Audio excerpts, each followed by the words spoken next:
স্থানীয় সংবাদ শুনছেন Birbhum news TV YouTube channel থেকে। আজকের বিশেষ খবর। 15 দিনের মেগা টার্গেট। 15ই জানুয়ারি পর্যন্ত বাংলার ঘরে ঘরে বঙ্গ বিজেপি। ভাড়া মাত্র 925 টাকা, গতি ঘন্টায় 130 কিলোমিটার। মালদহ থেকে বেঙ্গালুরু ট্রেন পেল বঙ্গ।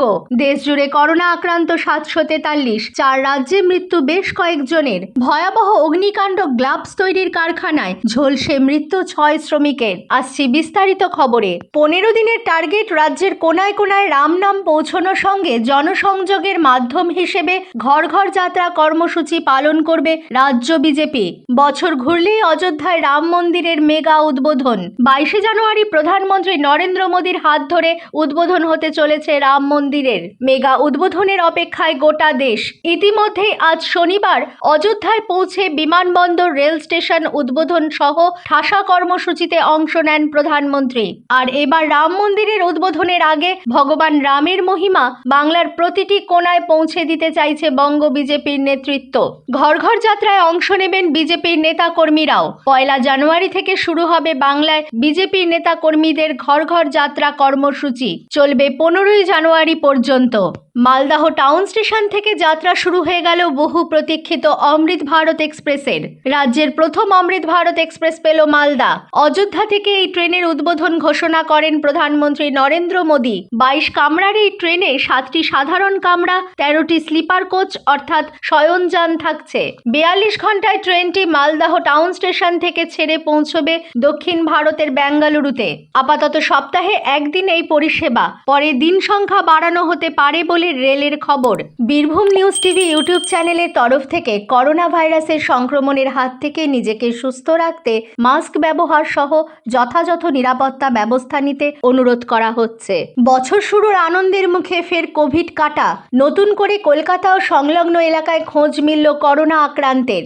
বেলেঘাটা আইডি হাসপাতালে ভর্তি 3 কোভিড রোগীর মধ্যে 2 জন উত্তর কলকাতার, অপরজন বারাসাতের বাসিন্দা। ভিড়ের মধ্যে সংক্রমণ ছড়ানোর আশঙ্কা রুখতে মাস্ক ব্যবহারের পরামর্শ দিচ্ছেন চিকিৎসকরা। গত 24 ঘন্টায় দেশে নতুন করে করোনায় আক্রান্ত হয়েছেন 743 জন। মৃত্যু হয়েছে 7 জনের। এর মধ্যে 3 জন কেরল, 2 জন কর্ণাটক, 1 জন ছত্তিশগড় ও 7ম জন তামিলনাড়ুর বাসিন্দা বলে জানা গেছে।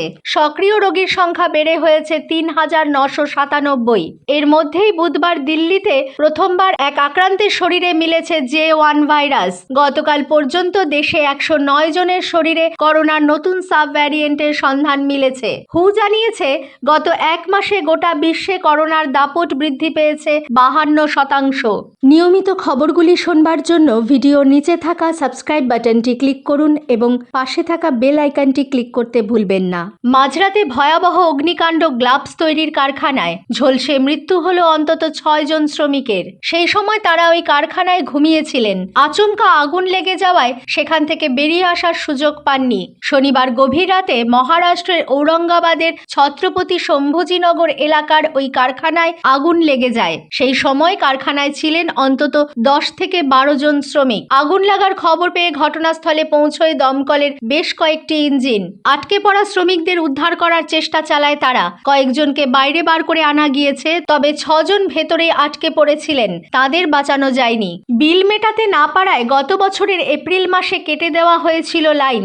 অথচ পুর নিগমের 5 নম্বর ওয়ার্ডের সন্তোষীনগরের বাসিন্দা আনন্দী মাহাতোর বাড়িতে রমরমিয়ে চলছে লাইট ফ্যান। সম্প্রতি শহরের অবৈধভাবে বিদ্যুৎ চুরি বন্ধে অভিযানে নেমে এমনই ঘটনার সাক্ষী থাকলো বিদ্যুৎ দপ্তরের মিলনপল্লী শাখা।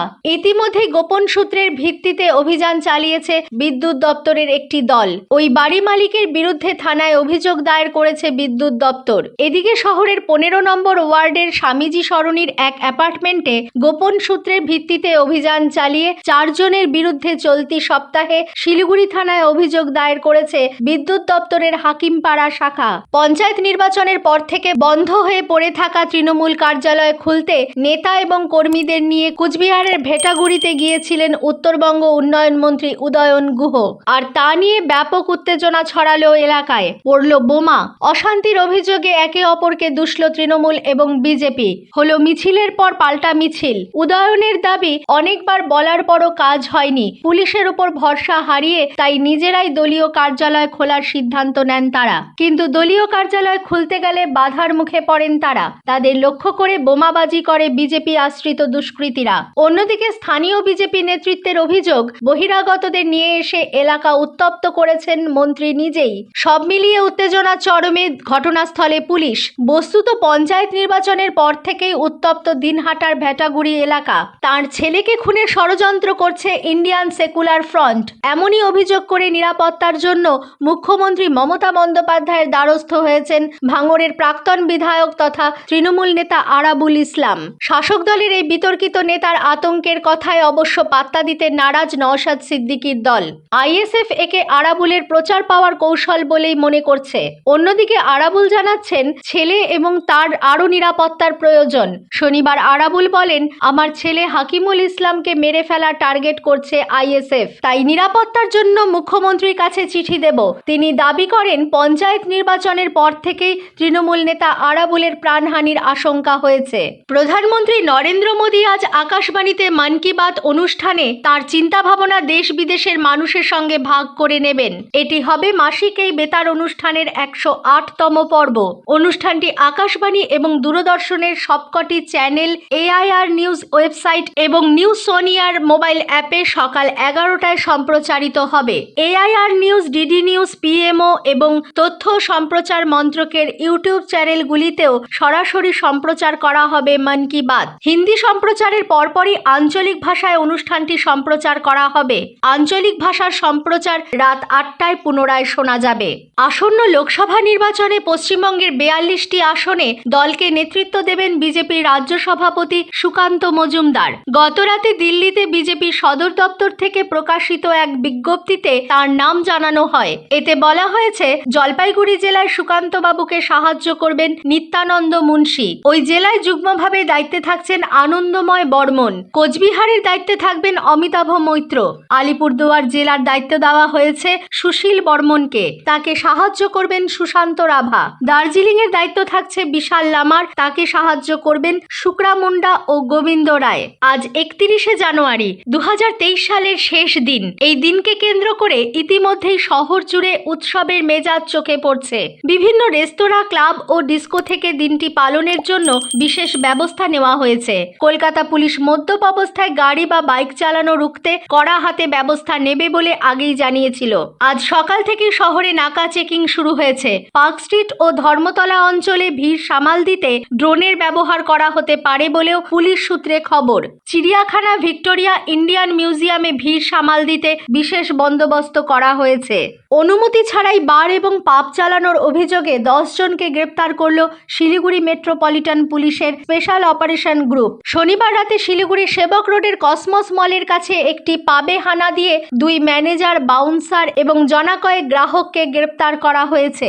অভিযোগ, অনুমতি ছাড়াই শহরের মধ্যে পাব চালানো হচ্ছিল, সেখানে নেশার আসরও চালানো হচ্ছিল বলে খবর। কেন্দ্রের নির্দেশ মতো ভর্তুকিযোগ্য রান্নার গ্যাসের গ্রাহকদের বায়োমেট্রিক তথ্য নিখরচায় যাচাই প্রক্রিয়া শুরু হয়েছিল গত মাসে। সংশ্লিষ্ট সূত্রের খবর, বন্টনকারী তথা বিক্রেতারা 31শে ডিসেম্বরের মধ্যে তা করার কথা গ্রাহকদের বললেও এখনো বহুজনেরই তা হয়নি। ফলে প্রশ্ন উঠছে, তাদের কি হবে? কোনো বার্তা সরকারিভাবে দেওয়া না হলেও রাষ্ট্রায়ত্ত তেল সংস্থাগুলি ও বিক্রেতা মহল সূত্রের খবর, নতুন নির্দেশ না আসা পর্যন্ত ওই প্রক্রিয়া চলবে। গ্যাসের সংযোগ বা ভর্তুকি বন্ধ হবে না।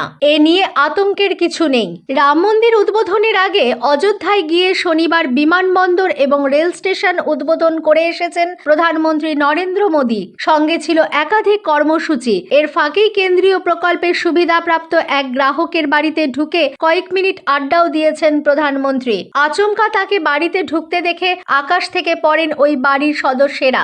বাড়িতে তাদের বানানো চাও খান মোদী। অযোধ্যায় উজ্জ্বলা প্রকল্পের গ্রাহক মীরার বাড়িতে গিয়েছিলেন প্রধানমন্ত্রী। তার 4 মিনিটের আড্ডার ভিডিও প্রকাশ্যে এসেছে। ওই বাড়িতে বানানো চা তৃপ্তি করেই খেয়েছেন মোদী, তবে সামান্য খুঁতো ধরেছেন। ভিডিওতে দেখা গিয়েছে বাড়িতে ঢুকে একটি চেয়ারের উপর বসেছেন প্রধানমন্ত্রী। পরিবারের সদস্যরা সকলেই তার কাছেই বসে আছেন। একটি শিশুর গাল টিপে আদর করে দেন তিনি। তারপর কথা বলতে শুরু করেন গৃহিণীর সঙ্গে। তিনি বলেন, আমরা উজ্জ্বলা প্রকল্পে দেশের 10 কোটি ঘরে গ্যাস সিলিন্ডার দিয়েছি, আপনি তাদের মধ্যে একজন, তাই এই বাড়িতে এলাম। রান্নাঘরের দিকে উঁকি মেরে এরপরেই মোদির কৌতূহলী প্রশ্ন, আজ কি রান্না করেছেন?